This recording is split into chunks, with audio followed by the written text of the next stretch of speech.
Hi everyone, so let's look at our next component part of aggregate demand, and that is investment.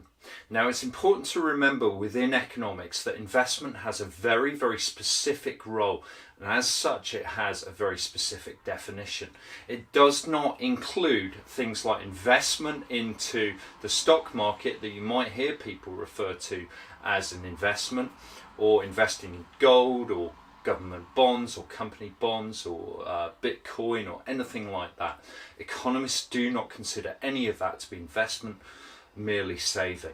Okay, so if we actually consider what economists deem to be investment, we can see it refers to the addition to the capital stock of a economy. So it's about investing in physical capital. You may see it referred to as capital expenditure or capital investment. And this is simply investment on factories, capital goods, i.e. goods used to produce other goods, and offices. So those are some good examples for us to actually consider there. Okay, so if we actually just consider our aggregate demand, remember that, of course, investment is an injection into our circular flow of income. That's a really important point to establish here. So an increase in the level of investment within the economy will help to actually boost overall income within our circular flow of income. So we can see that the aggregate demand curve would shift to the right if investment really increases within an economy. So that has a quite a striking effect there, really. Okay, so we can see that impact, but also remember you could also consider the impact of a multiplier effect on this level of aggregate demand. And of course, the multiplier effect will be largest when the marginal propensity to consume is at its highest. Okay, so that's another important point. Okay, so what about investment, generally speaking? How can you actually refer to this? Well, I've just illustrated a little diagram here, which really refers to the interest rate, i.e. the actual price of borrowing to finance investment, and the level of investment along our horizontal axes here. Now you can see I've drawn in a planned investment schedule here.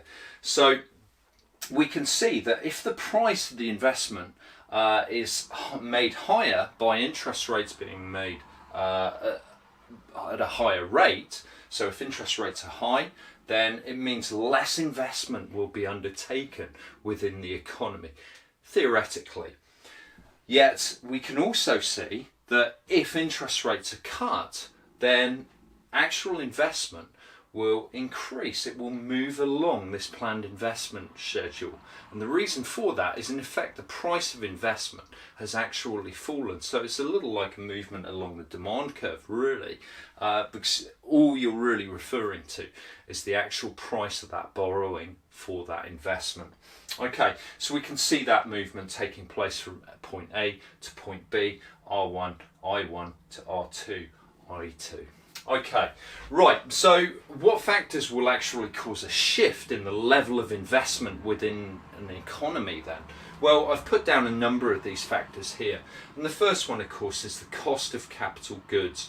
So how expensive are capital goods? If capital goods actually come down in price, perhaps because of advances in technology and new market entrants actually providing such goods, then yes, capital goods may actually come down in price, and that would increase the level of investment within an economy. It makes investment more affordable in essence. Secondly, it could also be about technological change. So technological change, if there is a particular incentive to invest in certain areas, then of course firms will want to pursue that. Perhaps it may enable them to reduce their cost base as a business.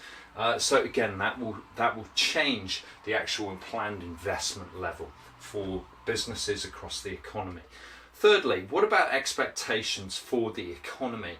So if expectations and business confidence are high, businesses are likely to actually increase their level of planned investment. So that's a really important point. Now, that certainly relates to the accelerator theory that we'll come on to in our next lesson. And our final point there is really about government policy. So if the government is actually incentivizing investment, again, this may help to actually boost the level of investment within an economy. So that could have a profound effect on our investment schedule here, as perhaps it shifts to the right there. Okay, examples of such government policy could be tax breaks on particular investments that are undertaken, or even subsidising certain areas of green energy perhaps, which has taken place in the past with regard to solar panels as an instance. Okay, so let's consider some analytical and potentially evaluative points here as well. Right, so firstly, it's going to depend on the where you are within the business cycle. So the stage of the business cycle, of course, will influence business expectations and business confidence. So this will certainly have an impact upon the level of investment. Secondly, we can also see that UK investment is very, very low. This is actually a real concern for the economy because it represents just 15% of aggregate demand. When an economy is actually undertaking a lot of investment, it actually means that potentially the supply side of the economy can move to the right. It increases and improves the productive capacity of the economy if we're investing in more effective factories, better machinery and capital goods and so on. So by not doing so, this is a slight concern for the longer term health of the economy. Okay. Now, third point here is really about the effectiveness of cost-benefit analysis as well. So when businesses are actually making decisions on investment appraisal, they need to obviously allow for certain costs and allow for certain forecasts, but how accurate are those projected implications, and how beneficial are the levels of investment likely to be? Okay, of course it depends, but in addition to that, of course, it is a forecast.